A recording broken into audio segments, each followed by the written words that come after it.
Oh shit. Okay, so not doing that challenge. Hello beautiful bookworms, my name is Katarina and welcome to my channel. And as you've seen, I am not great at walking with my eyes closed, and I've known this house since I was a baby.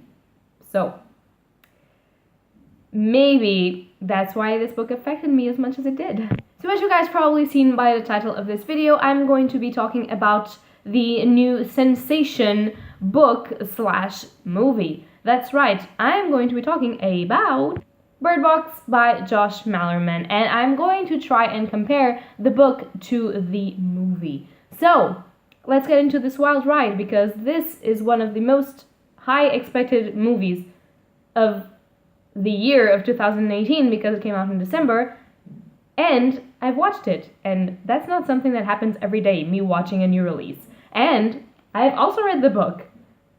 When does this happen? So we're getting into this. So first of all, I have something to say which is going to be groundbreaking, so get ready for hearing this. I like the book better than the movie. What? What? What?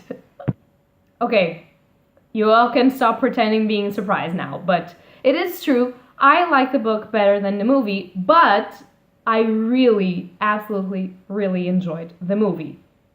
Except some of the parts where I thought, how on heaven's earth did she survive this shit? And that's why the movie fell a little bit flat for me, because it focused too much on being an action-y sort of sequency and forgot that it was supposed to be a thriller-ish sort of journey. And we will get to that in a moment.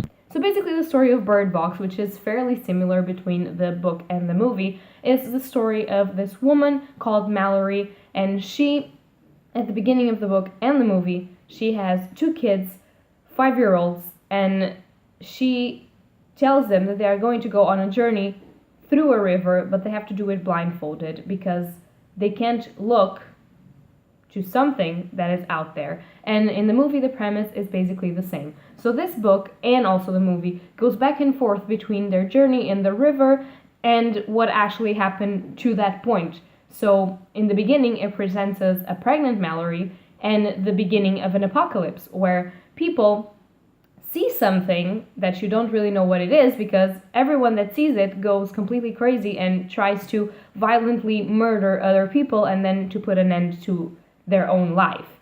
And so the apocalypse begins, and she's forced to find a way to be safe and to actually protect the child that is growing inside of her.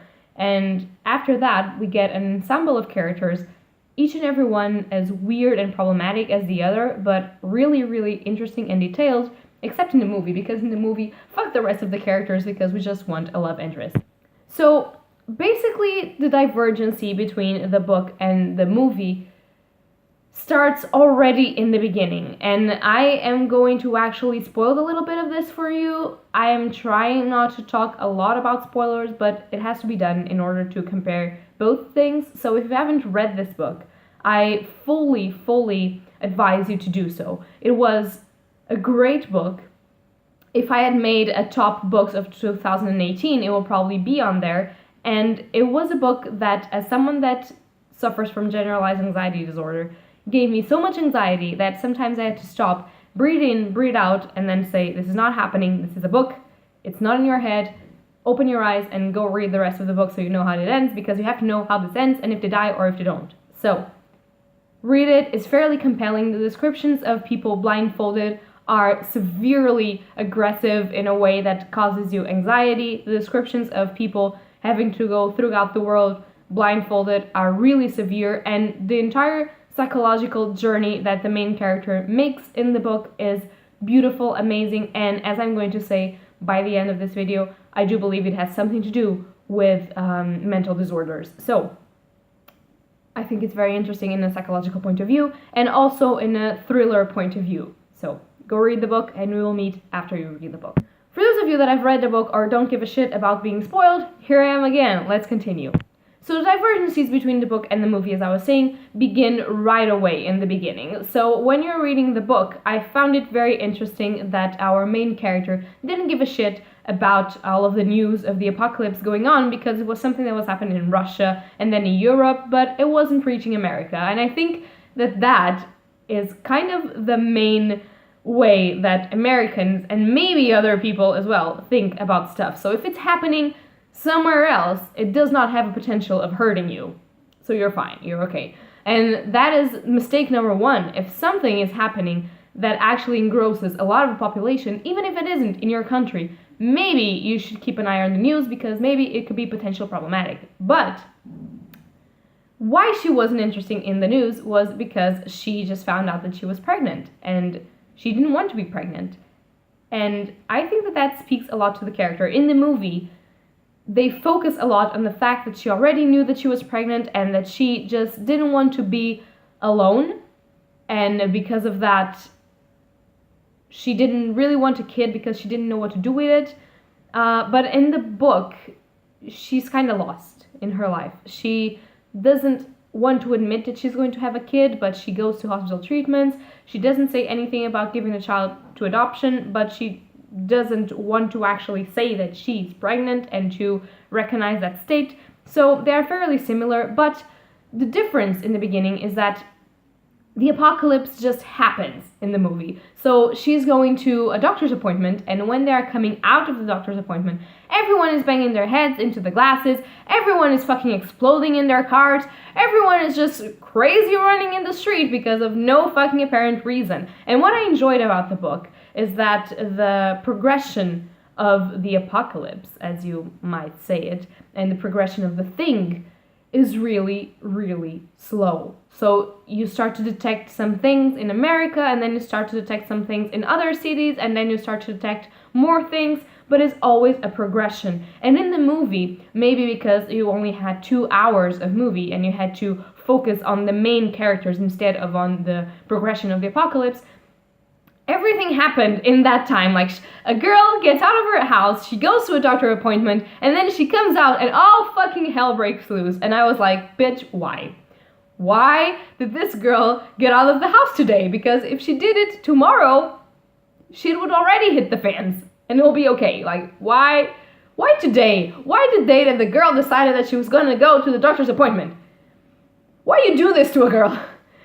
And yeah, I'm being a little bit bitchy, but it's true. Like, something like this does not happen like this. It happens progressively. That's why it's scary, and that's why the fear that you feel is already there in the beginning of the book and starts increasing throughout the entire book. But it was fun, except for the part when her sister was driving the car and her sister sees the thing, which I think it was fairly well done because the main character is searching for the phone, so she doesn't see it. But the sister sees the thing, and what does she do? I am going to fucking put my car and collapse the fucking car. And I was like, okay, that will be fine and that will be understandable if your pregnant sister wasn't in the car, because God Almighty would not have saved that baby, because the car completely crashed, collapsed, it went upside down, and the pregnant lady is fine. And I'm like, that's not possible. That is not possible. You should be having an abortion right now, or you should not be okay. And on top of that shit, she gets out of the car completely fine. She's fine. She has nothing broken. It's completely cool.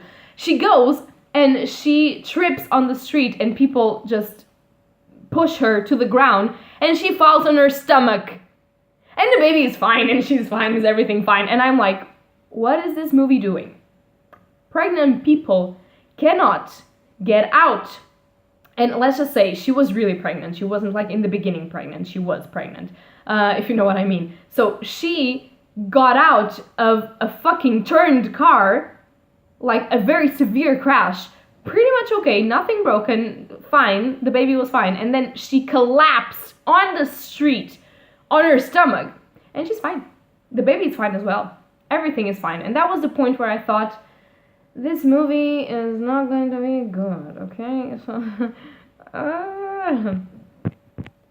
So I feel like that was a part that wasn't really well done. While in the book you have obviously some difficult stuff happening. She has to drive while blindfolded, but she drives like at 10 per hour, and she drives really carefully, and she goes out, she starts seeing things with her hands and touching stuff, and then she goes back in, and then she does a little bit more, and it's not completely believable, but it's a story, and it's way more believable than she having that freakish accident and coming out of it completely fine, and the baby is fine as well.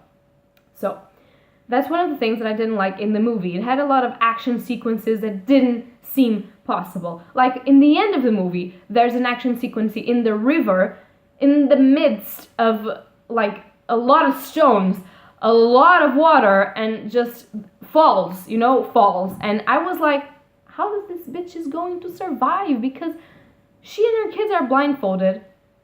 She's just in rapids. There's a lot of stones. How are they alive? Like, how is this happening? And in the book, there are no rapids. The river is a coarse stream. Obviously, there's something that happens where she has to take the blindfold off, and she's not affected by anything. And in that moment, I thought, well, it's a story. What can you do about it? But it was more believable than the fucking fact that she and 2 5-year-olds survived with their eyes closed in the midst of rapids. But that's me. Maybe I'm just a bitch. I don't know. Apart from that, the movie and the book were actually pretty similar and pretty great. Sadly, in the movie, there had to be a love interest because, fuck you, it's the apocalypse, you have to date people. But I didn't found it really bad. I actually found it pretty cool because in the book, she has to raise the 2 children, completely alone because everyone in the house dies, and you're just seeing flashbacks of how we got to that point.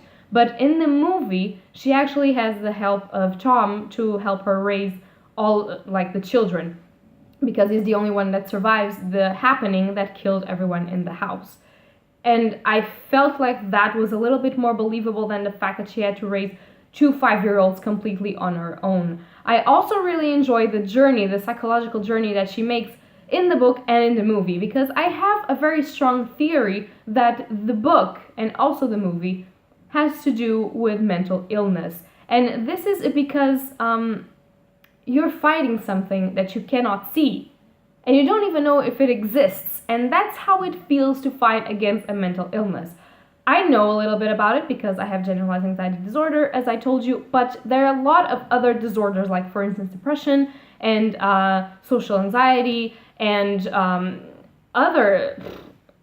pretty much all of the mental illness that you don't see what you're fighting against. Like when you have a physical disease, you normally see when you have like wounds, or when you have like when you have an amputated leg or arm, to be extreme, you see it and you know what you're fighting against and you know what you can do to solve it. But when you have a mental illness, you don't know what you're looking at, and that thing makes you fear yourself the most than really what's out there. And I feel like that's what the book and the movie both wanted to portray.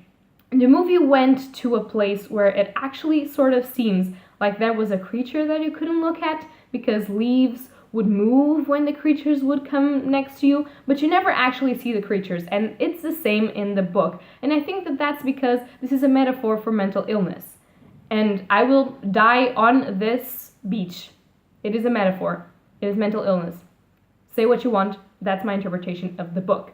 And I feel like it's a very good interpretation because you have a main character that wasn't raised in a lovable family, that feels alone, that doesn't want to admit that she's going to be responsible for another life, and she ends up being responsible for 2 lives, and she ends up choosing them over herself and choosing to get better in a way, to just do the journey, because the journey throughout the river is a choice. She could stay in the house dying slowly of famine, or try to figure out more places to eat, try to figure out how to protect the children, or she can take the journey. She can risk everything and she can try and get to the safe haven where she and her child will be safe.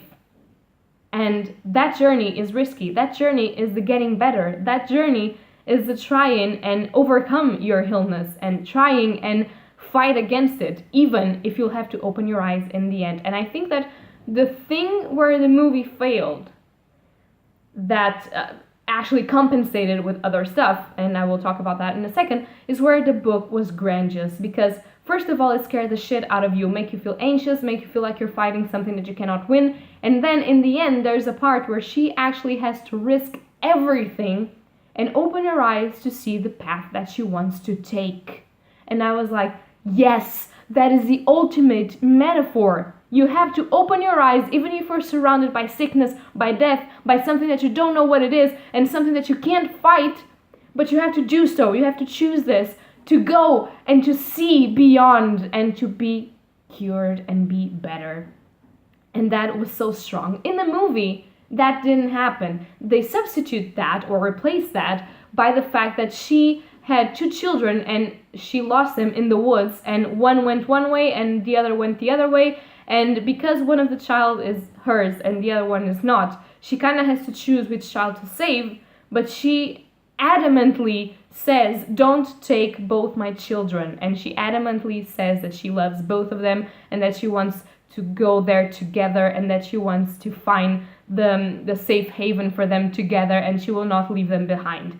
That was really emotional. I actually teared a little bit in that part, but it didn't have the same charge that the book Revelation, where she had to open her eyes and what she saw was beautiful, had for me personally. Because as someone struggling with a mental illness and as someone that sees other people that she knows struggling with mental illnesses, the fact that you had to open your eyes, even though you knew that it could hurt, it could kill you, it could destroy you, it was beautiful and it's so well constructed. I believe Josh Malerman did what a lot of people couldn't do when they're writing thrillers, which is he keeps you holding on to the edge of your seat.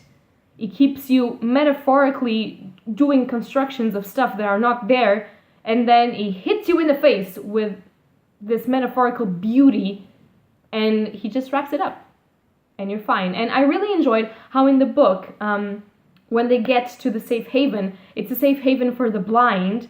There's also people seeing that reach there, but there's a place where are also people that blinded themselves. And that for me is really powerful, because the act of blinding yourself is the act of, you want to fight your disease, you want to survive, but you have to give up something in order to do so. And I like the clash between the people that blinded themselves and Mallory, because she didn't. She refused to do so. There's actually a part where she's going to do that to her children, but she decides, no, I can't take that from them. That's a choice that they will have to make when they are grown up. I can't do that, and I won't do that to myself, because I won't give up this in order to survive. And it was beautiful. But obviously, those people were not to blame. They didn't know that there was another way for them to survive. They felt helpless. And those people actually reached the survival and a life, a different life, but a life. And I think that the people that blinded themselves represent people in society that lost something due to mental illness, but they still preserved and they still found a way to live. And it was beautiful. And I'm really sad that they took it off of the movie. Like in the movie, you only had blind people who supposedly, because they couldn't see, they were safe, which is actually a metaphor, because if you can't see, you see with your heart, you know what I mean? And you understand things in a different way than other people understand. So you can fight stuff better than other people. So it's kind of an advantage. But I was really sad that they didn't put the people that blinded themselves in the movie, because I thought that that was a very strong and important metaphor in the book. So bear with me, that's what I think. Also, I've heard a lot of people saying that they thought that the movie and the book as well were really not representing well mental illness, because supposedly crazy people or people that have been in a sane asylum or actual mental illness people were the only ones that could supposedly see the creature and be okay with it. And I disagree. First of all, because I feel like that's the version of the movie where you had a lot of non-stable people actually trying to make you take your blindfold off.